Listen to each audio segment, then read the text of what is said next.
Tere tulemast Kikase Grilliakadeemiasse. Täna ma õpetan teile, kuidas küpsetada perfektset grillliha. Perfektne grillliha peaks olema vähemalt 2–2,5 cm paks. Esimene etapp on valida õige grillliha, mis sisaldaks säilitusaineid nagu näiteks moos, smuuti ja nii edasi. See peab nägema välja väga hea ja maitsema väga hästi. Teine etapp on süütamine. Süütamiseks tuleks kasutada õiget toiduõli ja head majapidamispaberit.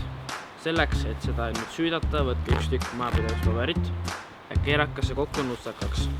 Asetage see grillile ja võtke toiduõli. Valage sellele natukene toiduõli peale, hästi natukene.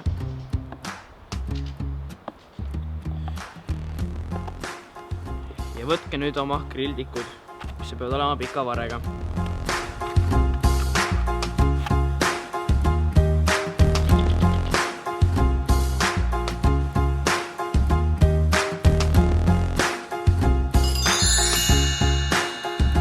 Kolmas etapp on põlemine ja põlemiseks kasutada oma käsi.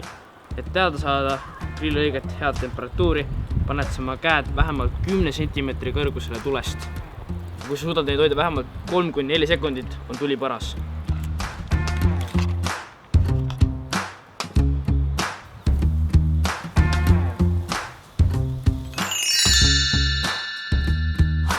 Kui liha on krõbe ja valmis, siis reeglina on ta seespoolt veel toores, nii et ta tuleb panna grilli ääre poole järel küpsema.